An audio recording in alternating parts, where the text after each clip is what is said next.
Unmuted. Okay, maybe now. Anybody? Can you hear me now? Oh, goodness gracious. Yes, we can. You sound great. Oh, thank you much. Okay. Woo. All right, let's start over again. I'm Perry. Today we're talking about Ask Me Anything in Accounting. And to get started, I have a couple of questions that have been asked here in my GoToWebinar panel, which is where you can type in your questions. So please feel free to type them in and see if I can answer them. If I can't, I promise I will get the answer for you. So anyway, the first question is, how can I reprint an invoice? So to do that, you're going to open up your matter billing detail, okay? It is located under matters. It is the second object down, a matter billing activity. If you all use this program, you probably have been here a lot. But there is a button here that says show bills where you can actually reprint them and actually re-email them from the spot if you'd want to. Let's see if I can find somebody that does have a bill here. So let's see if this guy does. I'm going to open up show bills after I bring him up, of course. Then I click on show bills, and sure enough, here's one here. So I simply highlight it, click on show PDF bills, and that opens it up in a PDF format. And then, of course, I can reprint from here. All right, so you've got the whole bill right in front of you there. Also on this button, on this tab, you can see there is a button that says email bill. So if the client claims that they did not get the bill, you can simply open this up, and if you would like to email them, of course, it will email to the client address that is in that matter information. So let me just show you where that address is to make sure everybody's on the same page. So we open this up. We come to William Rice, and we go to his address tab. And, well, I don't have an address in there, but if I did, I could actually email it to whatever address is listed here. Okay, so let me put that in there so I have it next time. All righty. So that is a pretty simple way of being able to resend or reprint your invoices for clients. Okay, let's see what's next. How can I look up how a check was applied to an invoice, including amounts to expenses split out as well as fees? Okay, well, Terry, this one is a little more involved. You could, of course, see on the client's ledger here how a payment was split. Okay, in this case, you can see FPD here on 329. That is applying it to fees. Again, up here, I applied a $10 payment. So FPD, of course, stands for fees paid. HPD would be hard cost paid, and SPD would be soft cost paid. But to get a little more into that, because perhaps you'd like to know which timekeepers got credit for the work, those are actually saved for you. It is a posting report. So let's start over here. When you enter a client payment through payments received, it makes an entry into the posting bucket, and you post these. Well, Abacus saves a copy of every single posting report, and that is going to show you every single payment with how it was distributed, how the fee credit was distributed.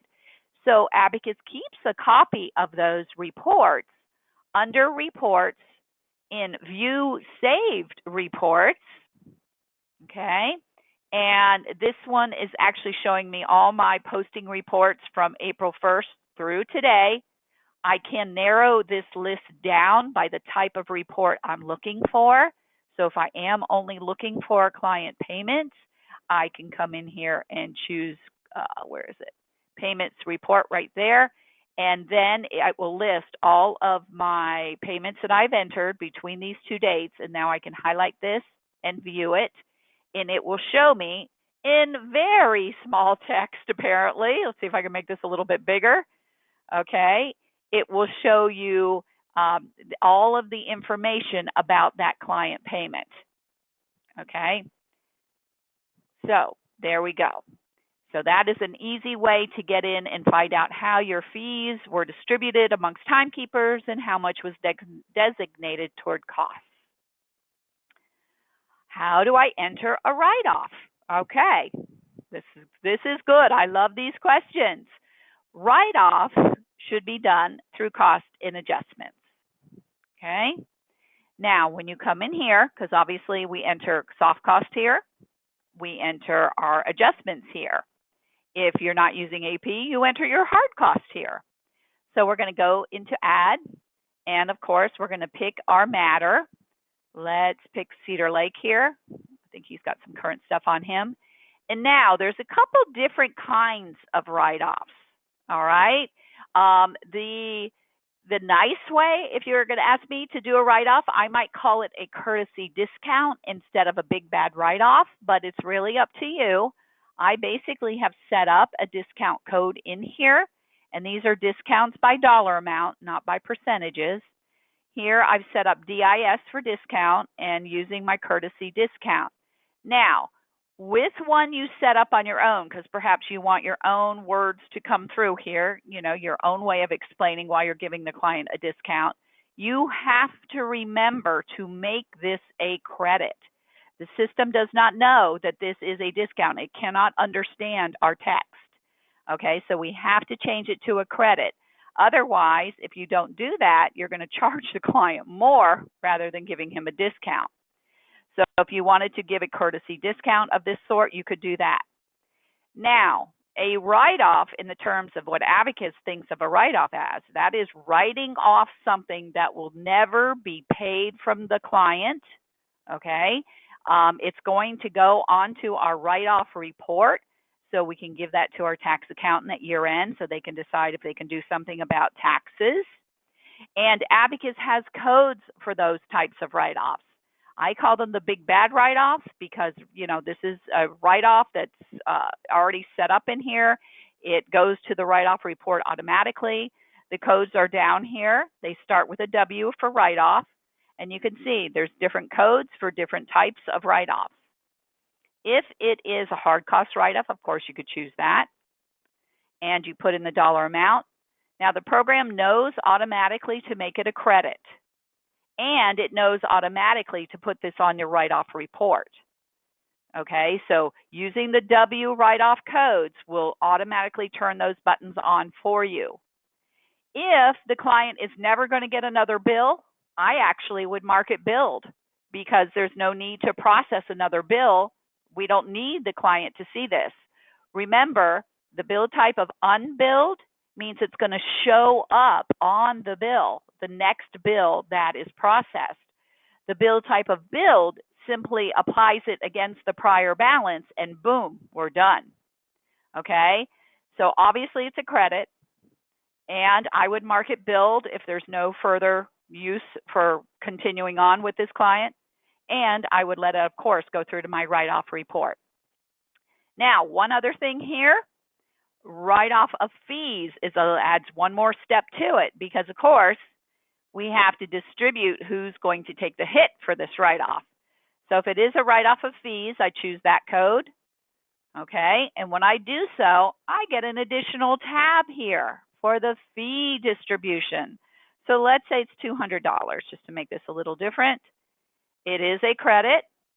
I'm going to go ahead and mark it billed because I don't want to have to process another bill. I want it to just clean out my system, have it be done with it. Yes, it's going to my write-off report, and I'm going to go to fee distribution. And so far, here are the timekeepers and the dollar amounts they've received as payments have come in. Who's going to take this $200 hit against the write-off? So you pick whoever it might be. And of course, this just affects the productivity reports. Hit save. And obviously it's in red, showing it's a credit. And of course, you're going to post this. So that is a quick and simple way to do write-offs. If I'm going to take it one step further, since we do have a bit of time here today, there is another option over here, but I want you to be careful of it. It is the complete matter write-off. Now, as you can think, with the terminology here, this is actually going to come in, and if you tell it to, it will actually delete all unbilled time tickets. Okay, so if that, you got to think about that. Is that really what you want to do? Are we just offering a discount? Are we really doing a write-off? And do we want to delete all unbilled time? Because you cannot get that time back. If the boss comes back and say, oh, no, we're not going to write that off. He gave me a call. He's coming in to make a payment. Oops, I just deleted all the unbilled time. So be careful with this, okay? Obviously, we recommend that you print and post a final bill so that time is in here in case he does come back. All right, but this is a write-off for absolutely everything. It's going to go in and make the entries automatically, a write-off for every individual item that has not been paid. Okay, so it doesn't delete the billed items off the matter billing activity. It simply makes an entry that is the write-off for that. So it is recoverable as far as the things that have been billed. It's just if I click this button, all my unbilled time is going bye-bye, okay? And I cannot get that back. So you come in and you say, who is it? I'm not really going to do this because I have a little bit of stuff in here and I don't want to make it go away so I can use it for trading.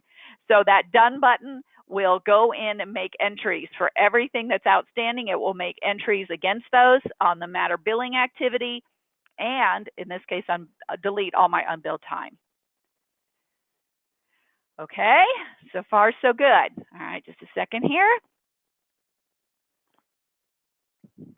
Okay, let's see. Any other questions here? Let me get past where we couldn't hear me. Okay. All right, here's a new question. How do you choose which rate on a rate schedule to apply when setting up a new matter? Okay, that's a good one. So let's get into that. Now, I'm hoping that everybody does know how to set up rates to start with. We'll just touch on that quickly. Under File, under Setup, we just come straight to Timekeeper Codes. Now, this is your initial setup, so I'm hoping that most of you have already had this done, and you're kind of saying, well, which one do I pick? But let's just talk about this for a second to make sure we get good coverage today. So I'm going to use myself and edit. And, of course, I'm already in here, but you would add somebody new with their initials, type in their name. Seniority level is all about productivity reports, really nothing to do with the bill, okay? What's important here is this rates tab. So we click on that, and you can see here I've set up 3 different rates. And my little story goes like this. For all my new clients coming in, I charge $2.75 an hour. But I have some clients that I've kind of grandfathered into a $200 per hour rate for my time. And then I have my family. When my family comes in and I do work for them, I'll be good to get the $100 an hour. So I have 3 different rates. So now let's go and open up a matter. Okay, we'll pick on him some more today. We open up our matter and we go to the rates tab. So as you're setting up your new matter, okay, you're going to assign the appropriate rate level here. So once again, I shouldn't close that screen up. Let me get that again. Okay, I've added too many people. I got to click to find me now. Okay, so the way we're looking at this is saying use rate level 1. So what that's doing is any time tickets that have my initials are going to use rate level 1, the 275. Okay, so all of your timekeepers should be set up with rates on any, levels that anybody's using. So that, if somebody else has a rate level 4, I have nothing in there. So if I'm working on a case with rate level 4, I won't have any dollars assigned to my time. So every timekeeper should have the same number of rates, obviously not the same dollar amounts, but the same number of levels, so that everybody, when you put in a number, has a rate. Okay, let's say that for some reason this is an old client I have and I'm simply opening up a new matter for him. I could put in rate level 2, click OK, and now if I can get over here and move this down a little bit, hopefully.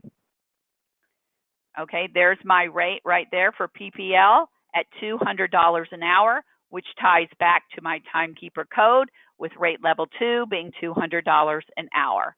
So you can see how these all tie back together. Okay, Grayson, I hope that answered your question. All right, let's see what else we have. Okay, let's close this up.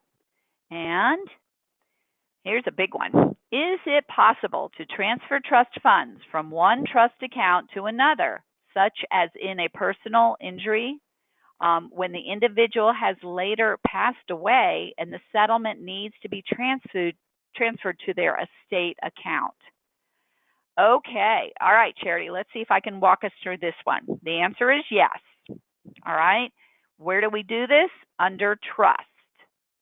Okay, so remember, my island of trust. Any trust transactions we get in the boat go out to the island and do them on the island.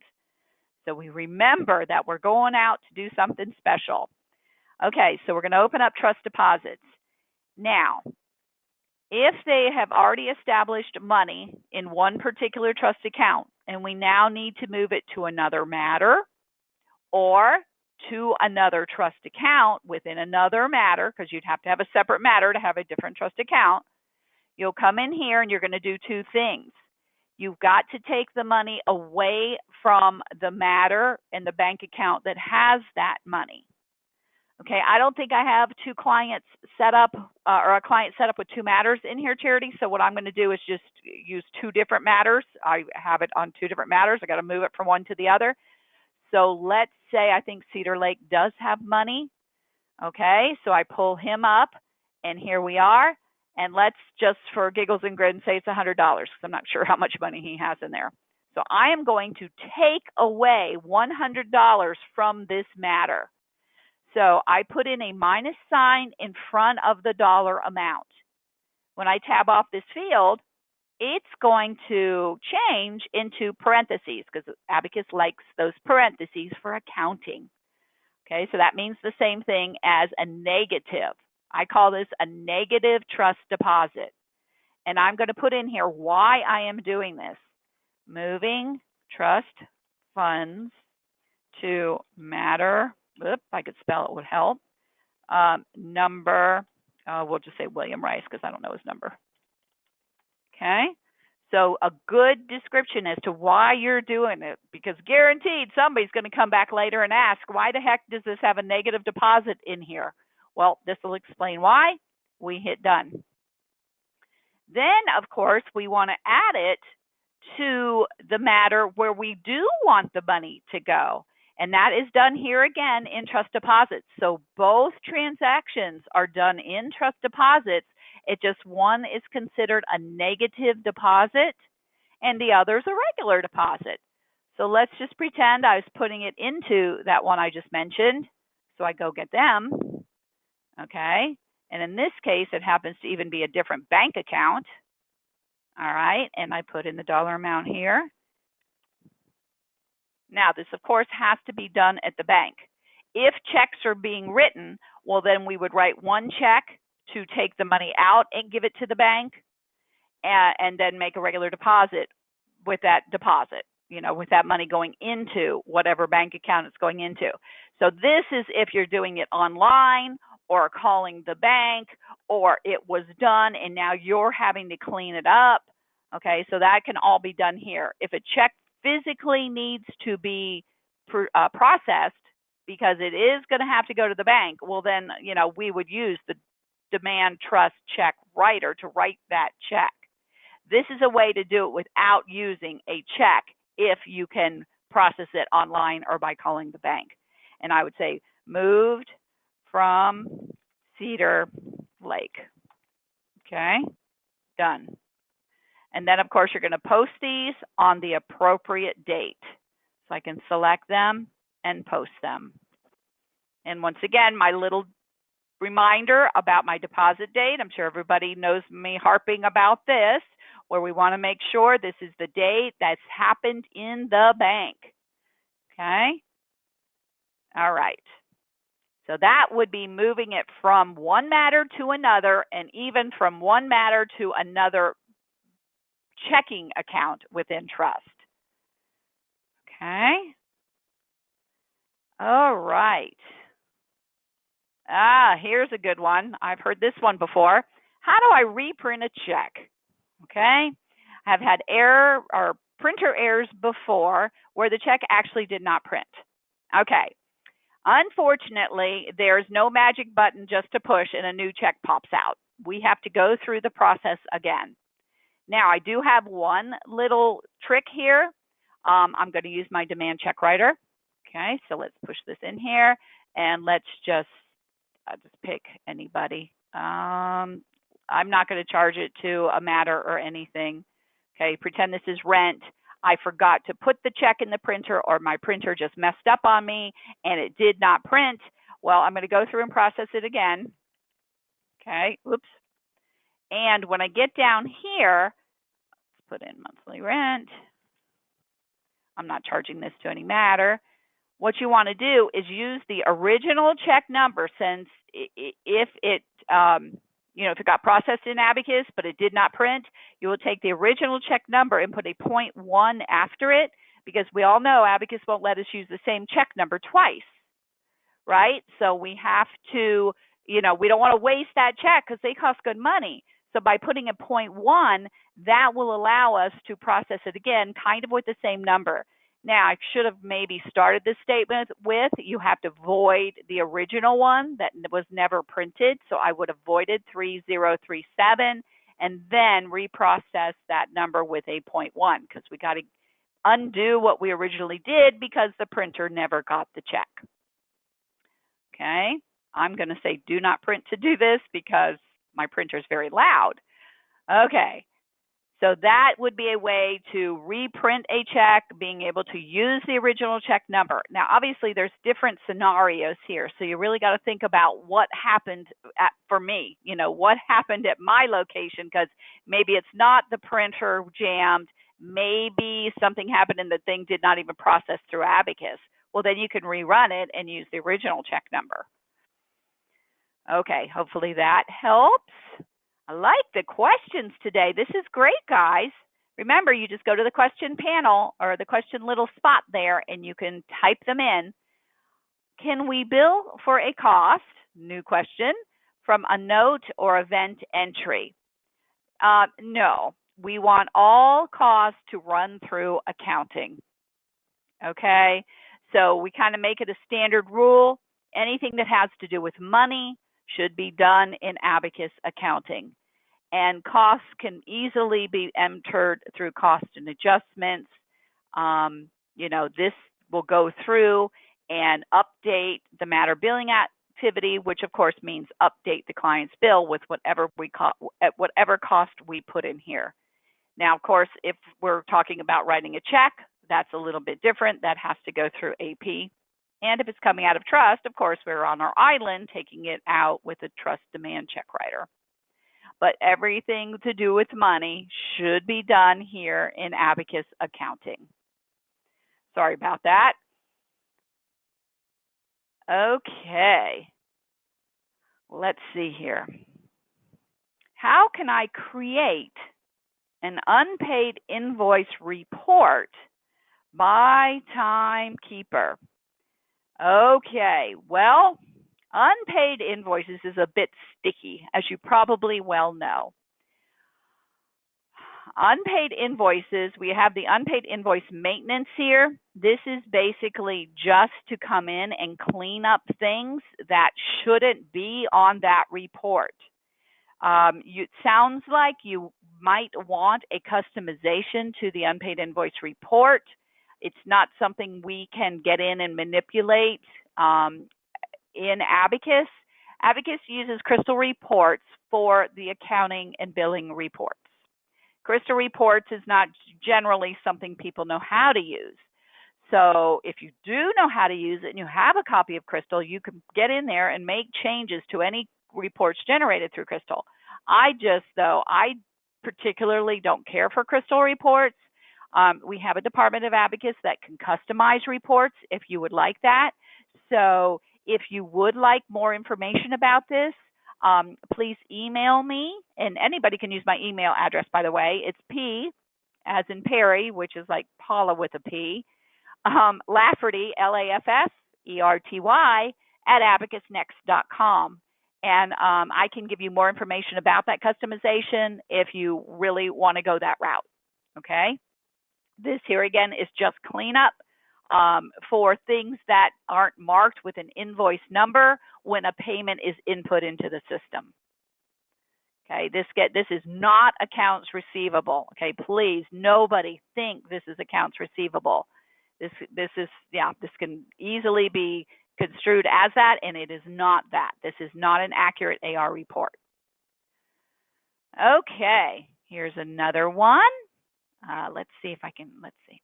We are using accounts payable. Many of our vendor invoices do not have invoice numbers, so sometimes we duplicately pay an invoice. What is the best method for handling those checks that need to be voided but were already billed to our client and paid by our client? Okay, let me think about this. So we don't want to void it because the void will automatically go through to the matter billing activity if you void a check. Okay. Well, you typically do need to void the check because you've got to get that money back in the account. There is another way of doing this. If you want the check to still come through to the matter billing activity, which I assume you do, you can go in and do a journal entry to put that money, to do the void through the journal entry and then reprocess it. This time, well, I think you're just going to void. We're not even going as far as reprocessing. So we just come into journal entries and you would do an adjusting entry. Okay, this isn't the easiest way of doing things, but when you don't want things to come off the matter billing activity, you may want to do it this way. I would call it an adjusting entry. I obviously debit and credit the appropriate accounts on my GE Details tab. Okay, here's your debit, and then you make a credit entry as well. Okay, obviously you're always going to be debiting cash and crediting whatever expense account was used, and obviously the dollar amount with a good description as to why you're doing this. Now, one other suggestion I may give here is if this has not been billed to the client, you should be able to go into the matter billing activity and delete the void off. Okay? You should be able to do that. But if it has already been billed to the client and now we got to void the check because it's for a duplicate invoice number by mistake, you're going to have to do the journal entry, leaving the charge here because the client truly does owe it to you. Wow. That one made me think. I don't think I've ever been asked that question. And how many years have I been doing this? Too many. Nah, it's always fun. Okay.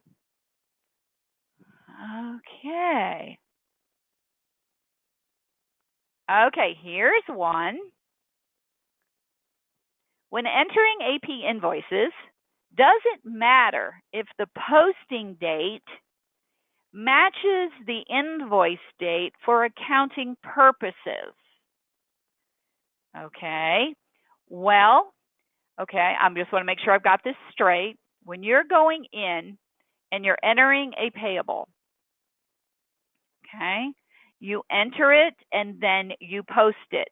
This up here only comes into play, only means anything if you're running an accrual-based accounting system. I'm hoping most of us are running a cash-based system because that is the lesser of two evils. But if we are running accrual, then it will say posting date there. And this does then post to your general ledger on this date. So back to your question, does it matter? If you're running accrual, I would make the posting date and the invoice date the same, so it would be easier to find. Okay, it will easier to track with the dates being the same. If you're running cash, you don't have to worry about it at all. and accounting is only affected by the printed check date. So the second half of your question, yes, if you're running cash, this does nothing to do with it. It's simply the date of the check when it's printed. Okay, so it's going to pull by, it's going to, let me just pick one, say print. I've got this thing in my way. Okay, this is the check date. This is the GL posting date. Okay, so if anybody is running accrual and wants a better description than what I just said, let me know. But hopefully most of us are running cash. And how do you know? How do you know if you're running cash? Under File, under Setup, if I could hold still, in Company Preferences is where it's going to show you, if mine pops up here soon, whether you've chosen cash or accrual. You don't want to change this on a regular basis, okay? Right here, your accounting method. If for some strange reason you want to change from cash to accrual, you want to do it at the end of your accounting period. So because they are two totally different systems, Abacus can't just jump from one to another. Adjusting entries need to be made. So please don't do this, by accident. Make sure you really want to do this, and we've really got to get into that if you do want to do that. Okay, let's see if I can see this again. Oh my goodness, what did I do here? Let's get back over here and see if I can get past this. Okay, good.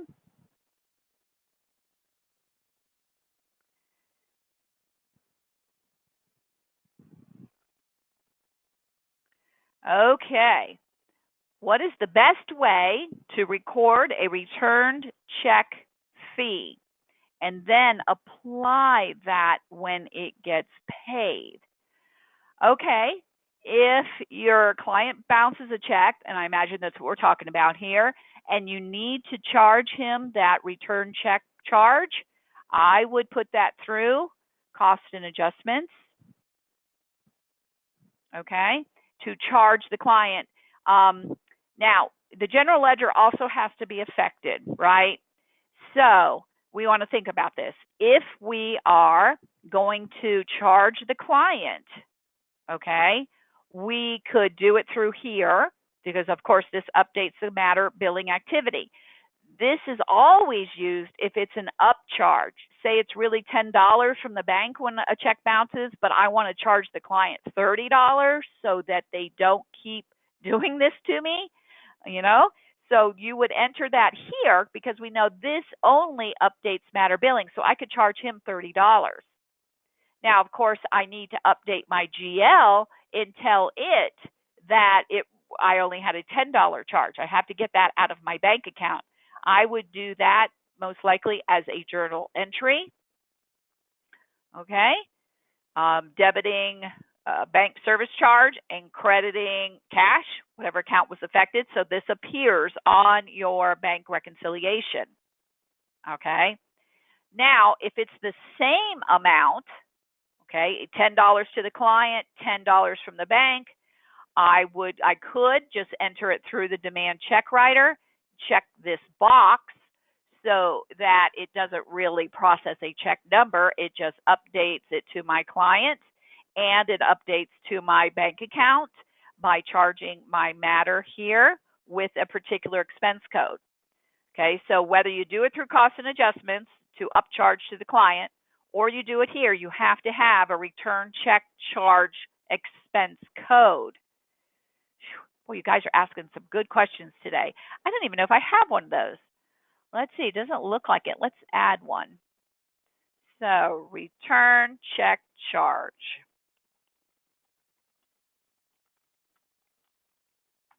Okay, I would call this a soft, it's a hard cost, and done. So now I would use that particular code when I am in here, putting in that entry, because I don't want to do a journal entry, and this is going to charge the matter just as much as the bank charged me. Make it payable to your firm or to the bank. It's just an entry going in as a transaction rather than a check number. Okay, so a couple different views there. I try to always think about all the different ways this may affect people. If it's the same amount that the bank's charging you and you're charging your client, you can do it here. Otherwise, it's a two-step process, putting it through cost and adjustments and doing a journal entry to update your GL.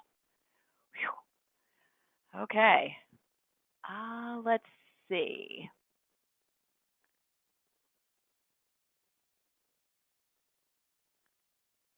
Okay. That Lisa has a question about the client portal. Okay, setting up a link for the clients to be able to pay their bills.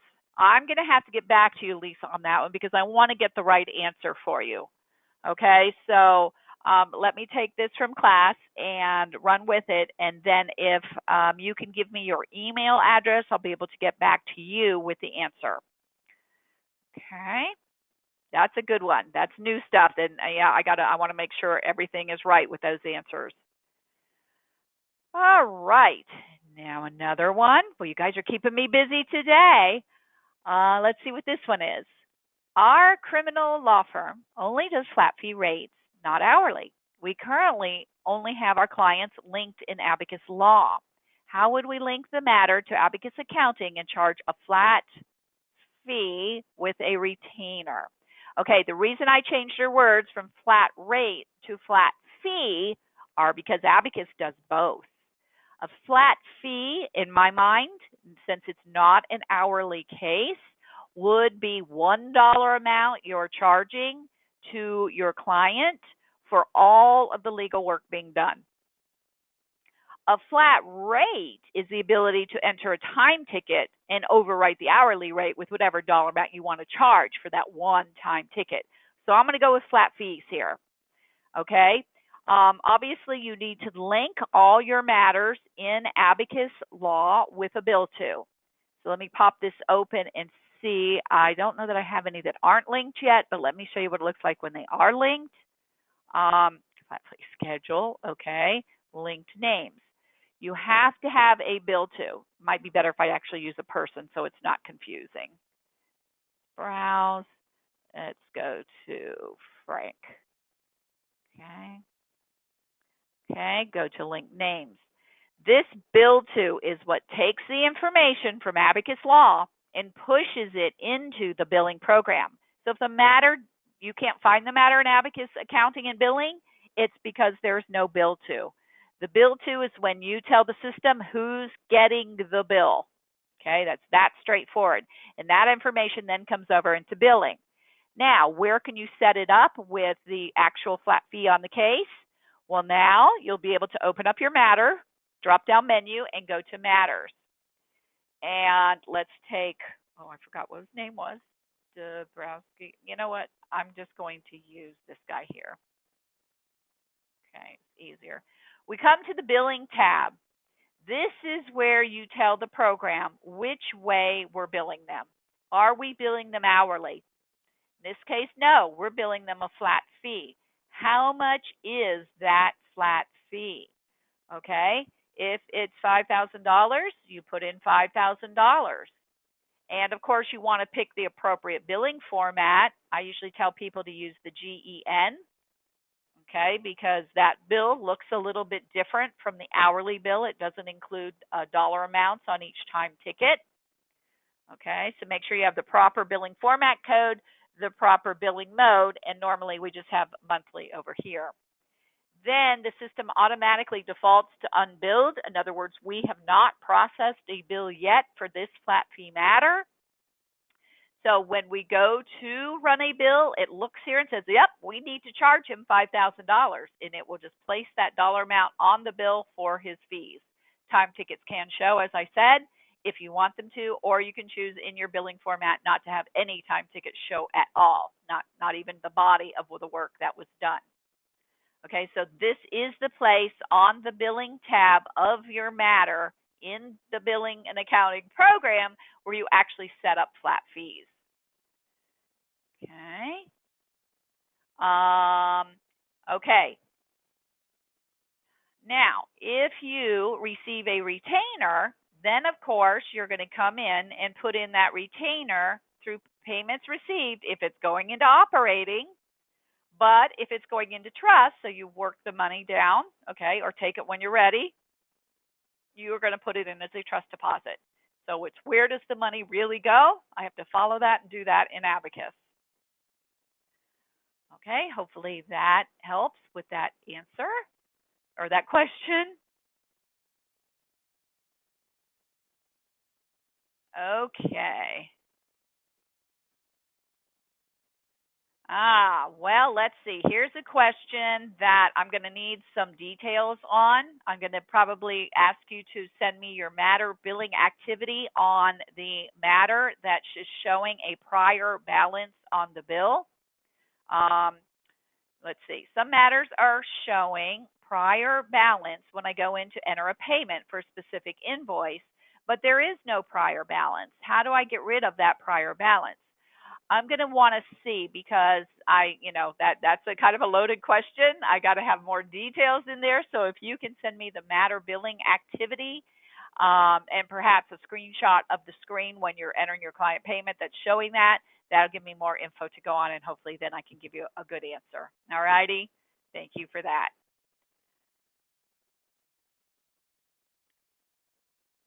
Okay. Oh, unpaid invoices. I from the day they input that into the program, I was like, why? Why do we have that? That is so confusing. Okay, let me show you a little bit more about unpaid invoices. All righty. Unpaid invoices result because when you go in to apply a payment, okay, let me just pick anybody. Okay, if I do not check an invoice number here, okay, if I choose this, okay, of course you have to put in the amount first. Okay, if I choose no invoice, but really it's paying one of these invoices, well, this invoice is going to go on my unpaid invoice report because I didn't check off that I was paying $500, which is my payment amount, against one of these. That's where unpaid invoices goes crazy. Okay? Usually the firm has a policy. We are going to apply every payment against an invoice. That way the proper people get credit for the work they've done.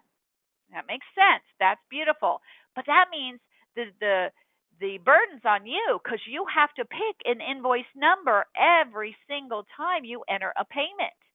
And that keeps the appropriate invoices listed on the unpaid invoice report.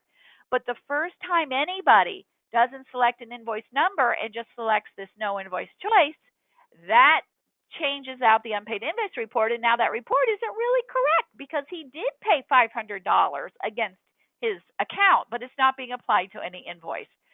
So, if it doesn't matter in your firm, I would just always leave it on no invoice. Don't worry about it. No confusion. Always just apply it against no invoice. But if it does matter because the appropriate personnel need to get credit for the work they've done, then you've got to pick an invoice. That is a major difference here. Is Abacus will look, if I choose invoice number 2060, it will look at that bill and it will look to see who worked on that bill and how much is being applied to the fees. Okay, and it gives it proportionately by percent, well, not really by percentage, but proportionally to the timekeepers that worked on invoice 2060 and also remembers how much is left in fees to be paid to that same invoice number. So it's a little complicated, but Abacus follows through with it. Okay, so if you apply it against an invoice, it looks at that invoice. If you say, no, we're not going to do that, we don't really care, that's not important in our firm that everybody gets their own credit, then this is just simply going to give it to the responsible timekeeper on the matter. So that is the huge difference between using invoice numbers or using no invoice. Okay. Yeah, this is a tough one. You make your decision and you kind of got to stick to it. But the first time somebody comes in to help you with your work and applies it differently, then we have to play with the unpaid invoice maintenance stuff and all of that. So just know that it's there.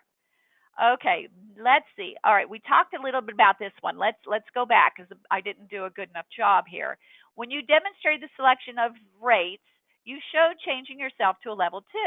Does that mean everyone on the bill needs to be at level 2? That is absolutely correct. Okay? So, when you go into that matter and you say, which of these rate levels are we using? If we're using rate level 2, everybody's rate level 2 will come up here. Okay? And that's what's going to go through to the bill. That's going to take each time ticket, look at their initials, and use their rate for rate level 2. Okay? So you're right. Everybody is going to switch over to a 2. Now, I don't want to make this confusing, but I got one more step here. Let's say where everybody's on rate level 1.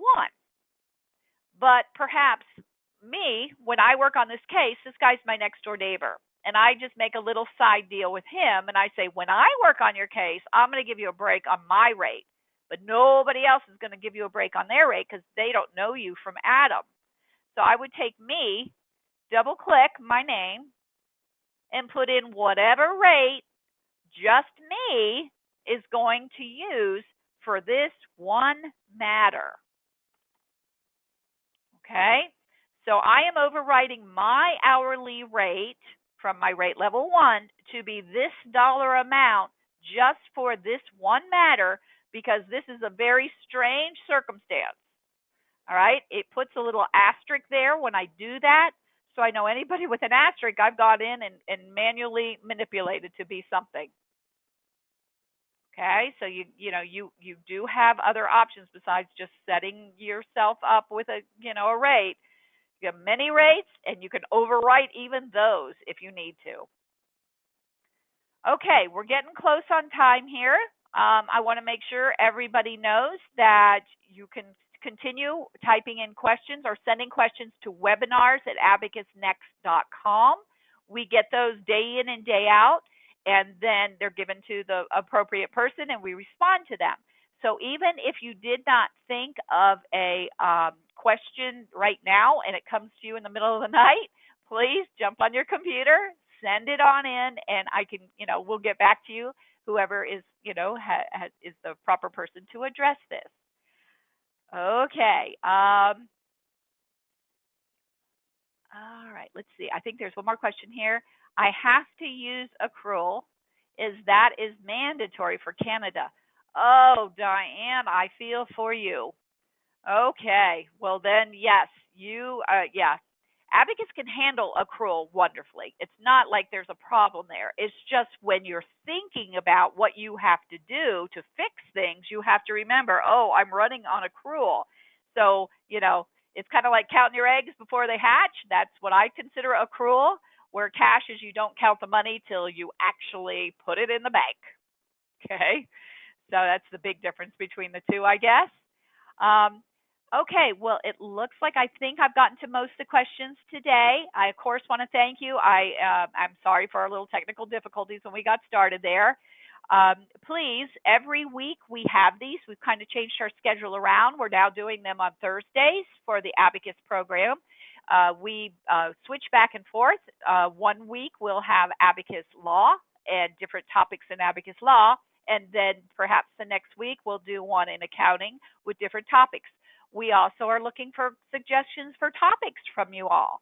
So please feel free to give us ideas because, it's kind of fun. I kind of like this one the most because questions come from every which way, whereas otherwise I'm just going through the same old stuff all the time. So new questions, new ideas are always a good thing. Okay, guys, I want to thank you all very much.